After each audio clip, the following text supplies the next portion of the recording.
Assalamualaikum warahmatullahi wabarakatuh.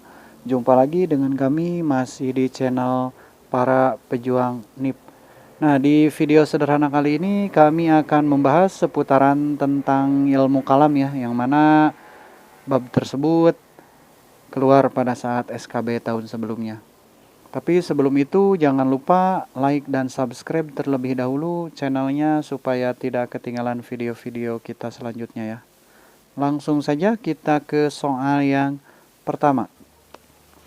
Meyakini bahwa Allah Tuhan yang menciptakan, yang memberi rizki, yang mengatur, memelihara, yang menghidupkan dan mematikan. Pernyataan tersebut adalah pengertian A. Tauhid asma wa sifat, B. Tauhid uluhiyah, C. Tauhid mulkiyah, D. Tauhid rububiyah, dan E. Tauhidiyah. Jawaban untuk soal nomor 1 ini adalah jawaban yang D ya, Tauhid rububiyah. Di mana Tauhid rububiyah ini adalah mengesahkan Allah ya dalam 3 perkara, yaitu kekuasaannya, pengaturannya, dan penciptaannya ya. Dan untuk makna Tauhid rububiyah itu sendiri adalah mengesahkan Allah ya dari kejadian-kejadian yang hanya Allah bisa lakukan ya. Dan sebagai satu-satunya ilah yang berhak diibadahi, serta menyatakan dengan tegas bahwa Allah itu raja ya atau pencipta semua makhluk, dan hanya Allah yang mengatur dan yang bisa merubahnya ya. Itu makna dari Tauhid rububiyah. Selanjutnya di soal nomor 2 ya. Mengesahkan Allah dalam apa yang Allah miliki dari nama-nama dan sifat-sifatnya. Pernyataan tersebut adalah pengertian A. Tauhid asma wa sifat, B. Tauhid uluhiyah, C. Tauhid rububiyah, D. Tauhid mulkiyah, dan E. Tauhidiyah. Jawaban untuk soal nomor 2 ini adalah jawaban yang A ya, Tauhid asma wa sifat ya. Nah, di soal nomor 2 ini kita jelaskan satu persatu ya, supaya mengingatkan teman-teman kembali tentang materi ilmu kalam ya. Dimana tauhid itu yang pertama ada tadi ya, tauhid rububiyah. Nah, ini ada tauhid wa sifat ya, dimana tauhid wa sifat itu merupakan bagian dari mentauhidkan Allah ya dalam akidah Islam. Tauhid ini merupakan penerapan pengesaan dari makhluk terhadap Allah ya, mengenai sifat-sifat Allah ya. Nah, makna tauhid asma wa sifat itu sendiri adalah mengesahkan Allah ya dengan cara menetapkan bagi Allah nama-nama dan sifat-sifatnya ya. Dan ada juga yang ditetapkan sendiri olehnya dalam firman-Nya atau disebut oleh Rasul-Nya itu dalam hadis ya. Nah, yang ketiga ada tauhid uluhiyah ya, dimana tauhid uluhiyah itu adalah mengesahkan segala bentuk peribadatan ya hanya kepada Allah, seperti berdoa, tawakal ya, berharap, bernazar ya, cinta, dan lain-lain ya, hanya kepada Allah ya. Dan makna untuk tauhid uluhiyah itu sendiri adalah memperuntukkan satu jenis ibadah ya kepada, kalau misalkan selain kepada Allah itu termasuk perbuatan yang zalim ya, yang besar di sisi Allah.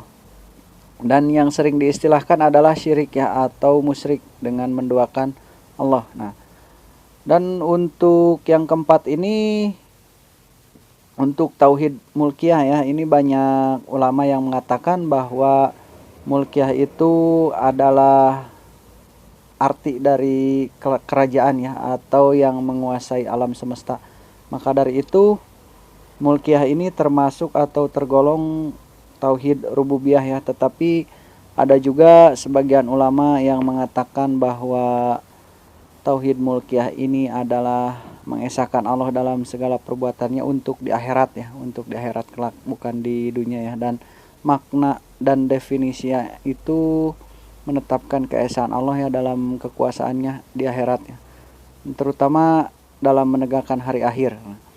Jadi apabila misalkan teman-teman mendapatkan konteks soal seperti ini, dikaji lebih dalam oleh teman-teman dan dilihat terlebih dahulu apa yang diinginkan oleh si pembuat soal ya. Terkadang kita harus mengikuti apa yang diinginkan oleh si pembuat soal ya. Lanjut kita ke soal nomor 3 ya. Golongan yang menganut paham free will and free act adalah A. Syiah, B. Khawarij, C. Qadariyah, D. Mu'tazilah, dan E. Jabariyah. Jawaban untuk soal nomor 3 ini adalah jawaban yang C ya, Qadariyah. Dimana Qadariyah itu sendiri berasal dari kata qadara ya, yang berarti kekuatan atau kemampuan. Nah, di dalam bahasa Inggrisnya itu dikenal sebagai free will and free act ya, yang memiliki arti keinginan bebas dan keinginan atau bebas bertindak ya, bebas dalam bertindak. Itu uraian singkatnya. Selanjutnya di soal nomor 4. Tokoh pendiri aliran Qadariyah adalah A. Jahm ibnu Sofyan, B. Ahmad ibnu Hanbal, C. Ma'bad al-Juhaini, D. Gilan, oh ini 2 ya, salah ngetik ya, Gilan al-Dimasiki, dan E. Abu Hasan al-Asy'ari.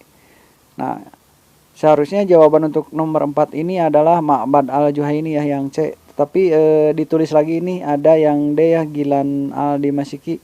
Karena tokoh aliran Qadariyah itu ada 2 ya, yaitu Ma'bad al-Juhaini dan Gilan al-Dimasiki ya. Lanjut kita ke soal nomor 5. Aliran kalam yang muncul di daerah Samarkand adalah A. Khawarij, B. Maturidiyah, C. Asy'ariyah, D. Murji'ah, dan E. Mu'tazilah. Jawaban untuk soal nomor 5 ini adalah jawaban yang B ya, Maturidiyah. Yang dimana aliran ini pertama kali muncul pada pertengahan abad ke-9 ya. Nah, dan nama aliran tersebut sendiri dinisbatkan dari nama pendirinya ya, yaitu Abu Mansur Muhammad al-Maturidi ya. Selanjutnya kita ke soal nomor 6. Kaum yang keluar dari barisan Ali bin Abi Thalib dalam perang Siffin adalah A. Asy'ariyah, B. Mu'tazilah, C. Jabariyah, D. Khawarij, dan E. Syiah. Jawaban untuk soal nomor 6 ini adalah jawaban yang D ya, Khawarij ya. Dimana bercerita sedikit ya, dimana pada saat itu setelah Ali bin Abi Thalib menemui Abu Musa ya, dan mendapatkan pembayatan dari Abu Musa, Ali bin Abi Thalib itu bergabung dengan Abu Musa al-Asy'ari ya. Dari situ terus mendatangi Syam ya, untuk menghadap Muawiyah ya, untuk mendapatkan pengakuan Ali bin Abi Thalib menjadi khalifah ya oleh Muawiyah. Dan di perjalanan melewati daerah yang bernama Siffin, singkat cerita ya, di daerah tersebut ada sungai Efrat. Nah, pasukan Muawiyah dan pasukan Ali bentrok dan terjadi peperangan di situ ya. Dan pada saat pasukan Muawiyah itu terdesak, akhirnya pasukan tersebut meminta Amr bin As ya, yang berlaku selaku jenderal kalau sekarang itu ya. Amr bin As menggunakan trik untuk memberikan kode ya sebagai gencatan senjata.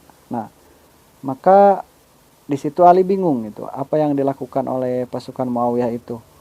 Nah, saat itu pun Ali memberhentikan peperangan tersebut ya. Nah, pada saat Ali memberhentikan peperangan tersebut, pasukan Ali terbagi menjadi 2 ya. Ada yang setuju untuk berhenti dan melakukan gencatan senjata, dan ada juga yang tidak, yang protes terhadap Ali, bahwa mengapa padahal pasukan Muawiyah itu kan hampir dikalahkan gitu, tapi Ali menyetujui untuk gencatan senjata. Nah, pasukan yang tidak terima keputusan Ali pada waktu itu disebut memisahkan diri dan disebut sebagai golongan Khawarij ya. Nah, dari sejak saat itu ada yang dinamakan golongan Khawarij. Lanjut kita ke soal nomor 7.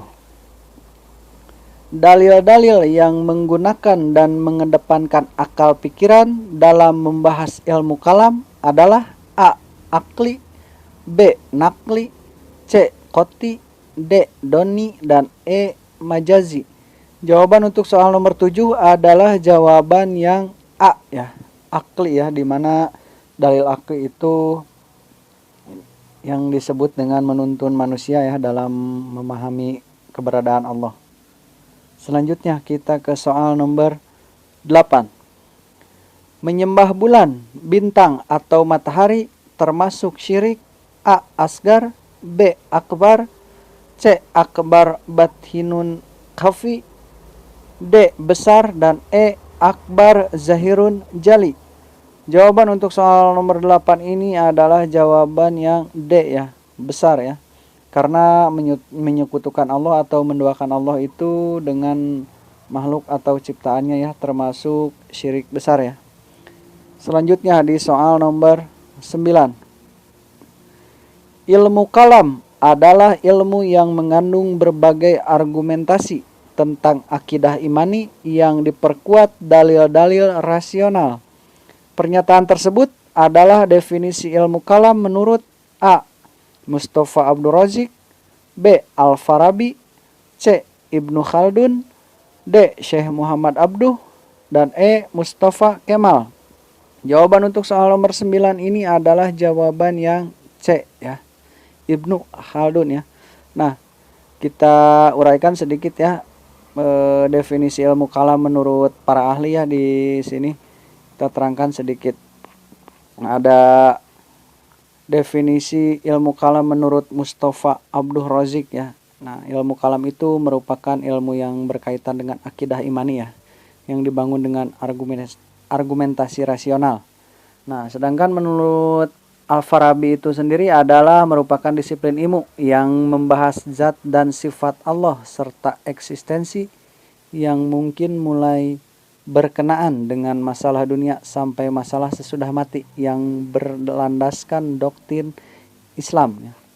Nah, menurut Ibnu Khaldun sendiri yang tadi ya, ilmu kalam itu merupakan ilmu yang mengandung berbagai argumentasi ya tentang akidah yang diperkuat dengan dalil-dalil rasional.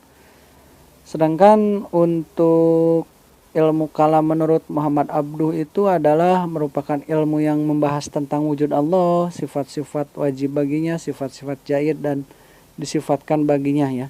Dari sifat-sifat yang tidak ada baginya, ilmu kalam juga membahas tentang Rasul-Rasul Allah untuk menetapkan kebenaran risalahnya ya. Itu menurut Muhammad Abduh ya. Lanjut kita ke soal nomor 10 ya. Iman sewaktu-waktu dapat bertambah dan berkurang adalah pendapat A. Mu'tazilah, B. Asy'ariyah, C. Salafah, D. Qadariyah, dan E. Maturidiyah. Jawaban untuk soal nomor 10 adalah jawaban yang B ya, Asy'ariyah ya. Nah, untuk pengertian iman sendiri menurut golongan ya. Menurut golongan itu ada ya di sini menurut Khawarij ya, bahwa iman itu berpendapat, Khawarij itu berpendapat bahwa iman yang dikatakan iman itu bukan pengakuan dalam hati ya dan ucapan lisan saja, tetapi amal ibadah menjadi rukun iman ya. Nah, sedangkan menurut Mu'tazilah itu berpendapat bahwa orang mukmin yang mengerjakan dosa besar dan mati sebelum tobat tidak lagi mukmin dan tidak pula kufur, tetapi dihukumi sebagai orang fasik ya. Sedangkan menurut Murji'ah itu yang berpendapat senada adalah subsekte Al-Jahmiyah ya, As-Salihiyah, dan Al-Yunusiyah ya. Mereka berpendapat bahwa iman itu adalah tasdik ya, secara kalbu saja, atau ma'rifah ya, mengetahui Allah dengan kalbu ya. Nah, menurut Asy'ariyah sendiri itu yang tadi ya, jadi mendefinisikan iman secara berbeda-beda ya, bisa naik atau bisa turun ya. Nah, sedangkan Ada Maturidiyah sendiri yang dari Samarkand itu ya berpendapat bahwa iman adalah tasdik ya bin al-qalb. Berarti bukan semata-mata bil alisan saja, bukan semata-mata di lisan saja ya. Pengertian ini dikemukakan oleh Al-Maturidi ya. Nah, sedangkan daripada itu ada juga ya sebagian bantahan terhadap Al-Karamiyah ya, salah satu di aliran Murji'ah sendiri ya. Ya, mungkin itu saja video pembahasan kali ini.